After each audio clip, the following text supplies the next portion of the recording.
جامع ترمذی کے حوالے سے رسول اللہ صلی اللہ علیہ وسلم کی ایک حدیث کا پچھلے درس میں تذکرہ ہوا تھا کہ معاملات کو آسان کرنے کے لیے دینداری کا راستہ اپنا لیا جائے تو اللہ معاملات آسان فرما دیتا ہے۔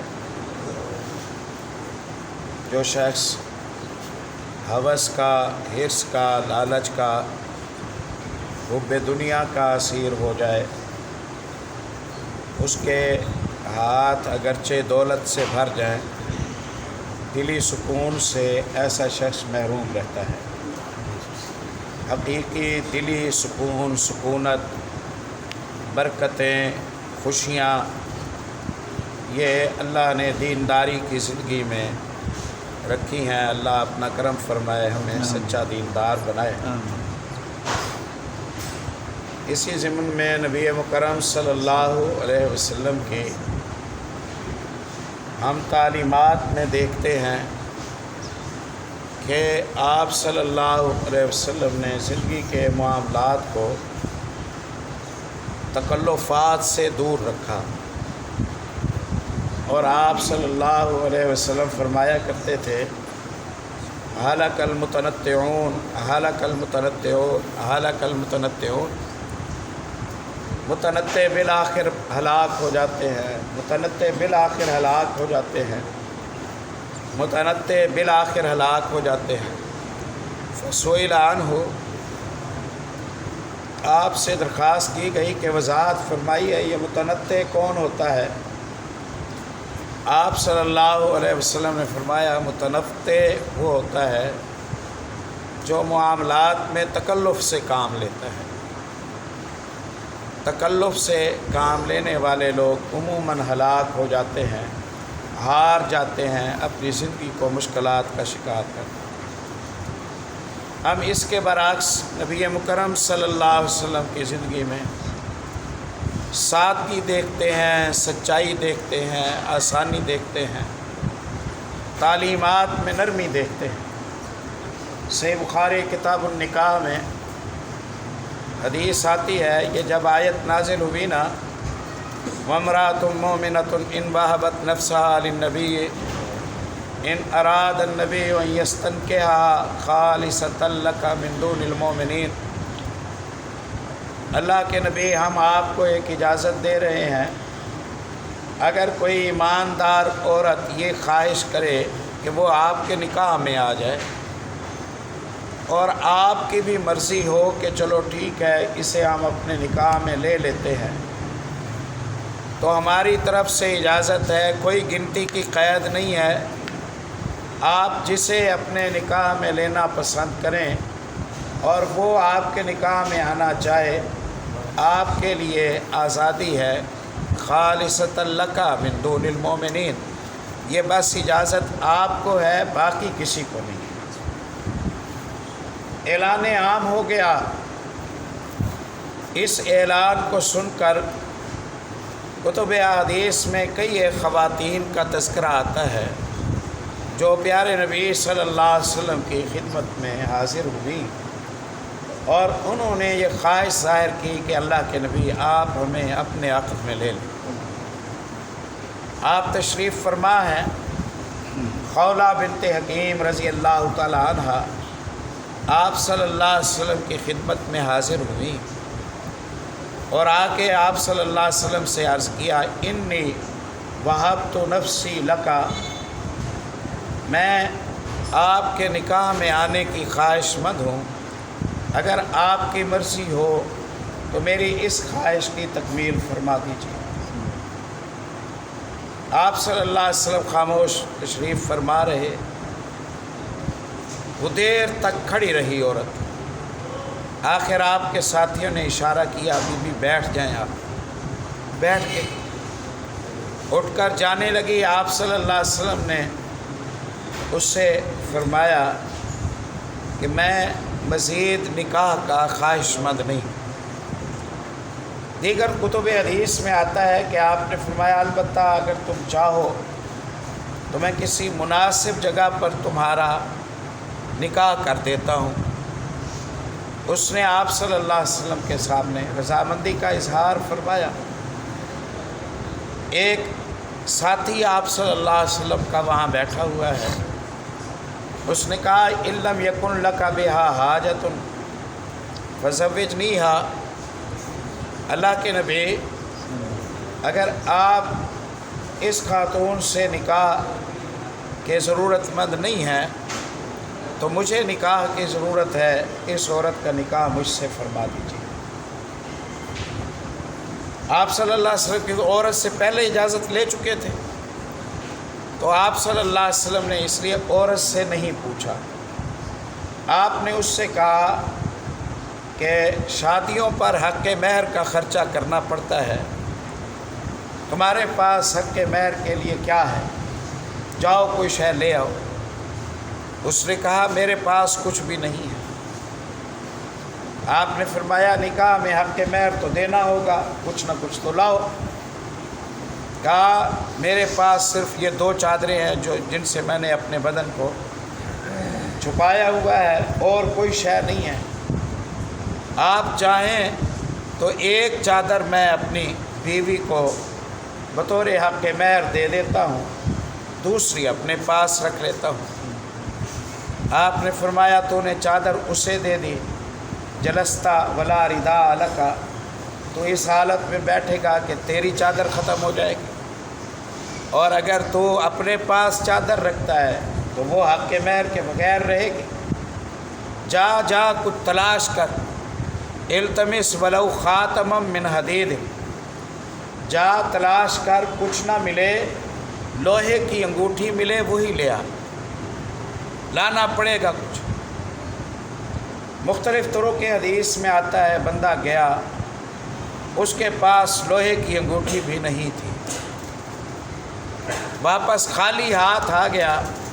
پیارے نبی صلی اللہ علیہ وسلم سے کہا اللہ کے نبی لوہے کی انگوٹھی بھی میرے پاس نہیں ہے۔ یہاں ٹھہر کر ہم سوچتے ہیں کہ شریعت محمد صلی اللہ علیہ وسلم انسانیت پر اللہ کا کتنا بڑا احسان ہے، اور ہم نے اپنے معاملات میں مشکلات پیدا کر کے کتنی مصیبت میں اپنے آپ کو ڈالا۔ آج والدین کے وہ جب اولادوں کی نکاح اور شادیوں کا خیال آتا ہے تو وہ دل پکڑ کر بیٹھ جاتے ہیں، بے چین بے قرار ہوتے ہیں۔ جو سٹیٹس، جو معیار، جو تکلفات اپنے آپ پر مسلط کیے ہوئے ہیں، ان کو پورا کرنے کے لیے تو ساری پونجی بیچ دیں تب بھی پورا نہیں پڑ سکتے، ساری پونجی بیچ دیں تب بھی پورا نہیں پڑ سکتے الا ماشاء اللہ۔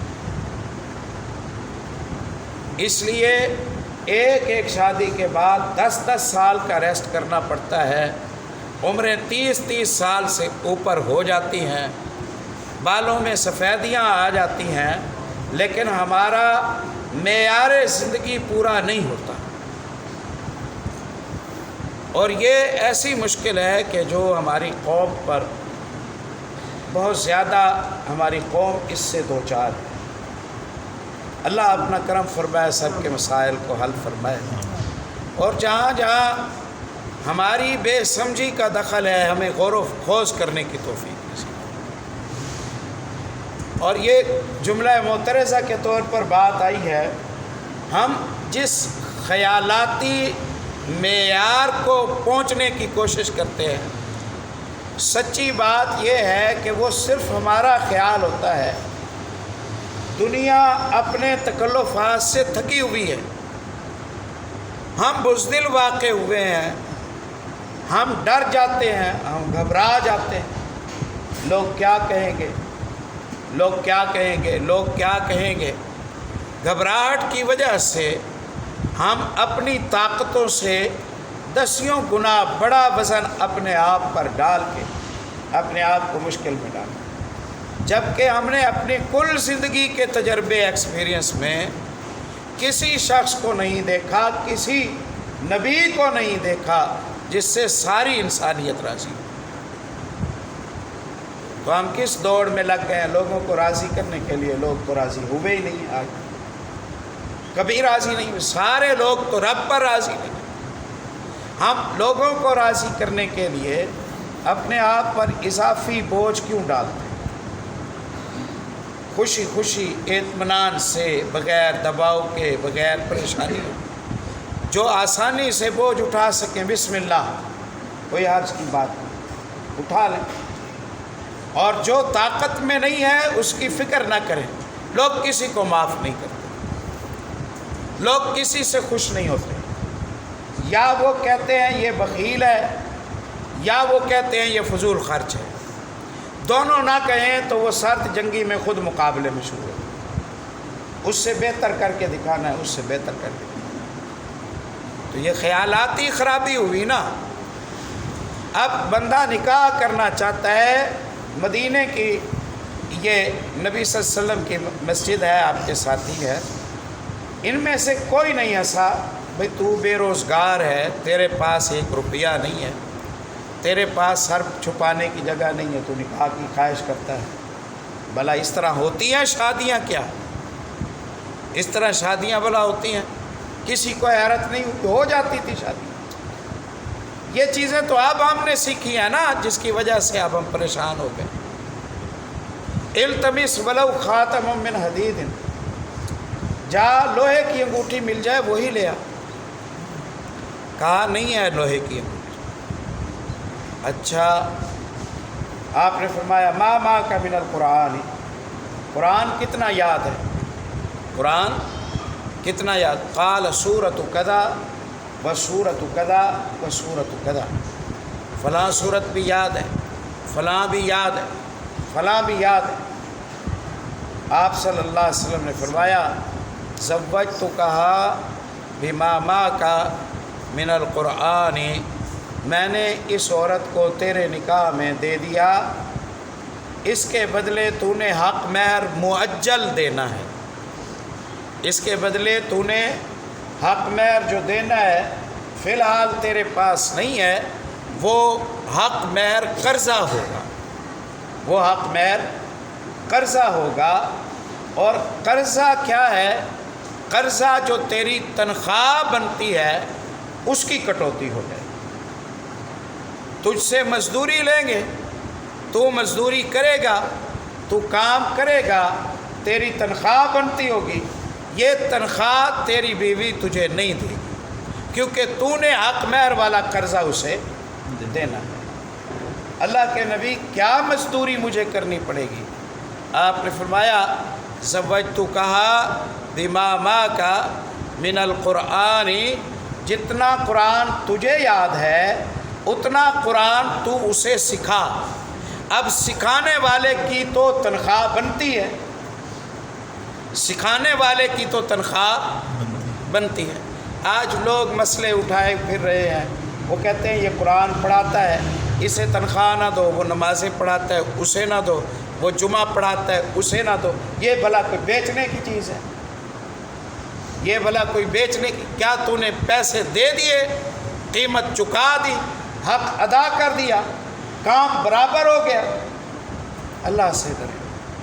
زوجتکہا بما معک من القرآن، قاری صاحب تو قرآن سکھا، بیوی کے ذمہ تیری تنخواہ بنے گی، وہ تنخواہ تیری کٹ جائے گی کیونکہ تیرے ذمہ بیوی کا حق مہر ہے. یوں تیرے سر کا قرضہ اتر جائے گا، بدلے میں تو محنت کرے گا، محنت کی تنخواہ تیری حق مہر میں چلی جائے گی. یہ مؤجل حق مہر ہو گیا. آپ صلی اللہ علیہ وسلم نے رخصتی دے دی ایک خاتون کی، ایک گھر بسوایا اور گھر میں رات کا کھانا بھی موجود نہیں تھا. گویا آپ صلی اللہ علیہ وسلم کی زندگی میں خوشیوں کے طریقوں میں ایک طریقہ سادگی کا تھا اور تکلفات سے دوری کا تھا. ہماری زندگیوں کی الجھنوں کے طریقوں میں سادگی نہیں رہی اور تکلفات کو ہم نے اپنے آپ پر، اپنے تخیل پر سوار کر لیا ہے. پھر ہم جب اس وہاں پہنچتے ہیں، بلکہ ابھی وہاں نہیں پہنچے ہوتے، اور ہم اس سے اگلا ٹارگٹ مقرر کر لیتے ہیں. ہم اس سے اگلا ٹارگٹ مقرر کر لیتے ہیں، اور وہ ٹارگٹ پورا ہونے کے قریب ہوتا ہے، لگتا ہے سال بعد 2 سال بعد پورا ہو جائے گا، تو ہم 5 سال بعد کا پروگرام بنائے ہوئے ہوتے ہیں کہ چلو 5 سال بعد ہم رولے میں ڈال کر ہم نے اپنے سکون کو خراب کر دیا ہے۔ پیغام آج کی مجلس کا یہ ہے، تکلفات سے دور ہٹ کر زندگی میں سادگی کو اپنائیں، تکلفات سے بچ جائیں۔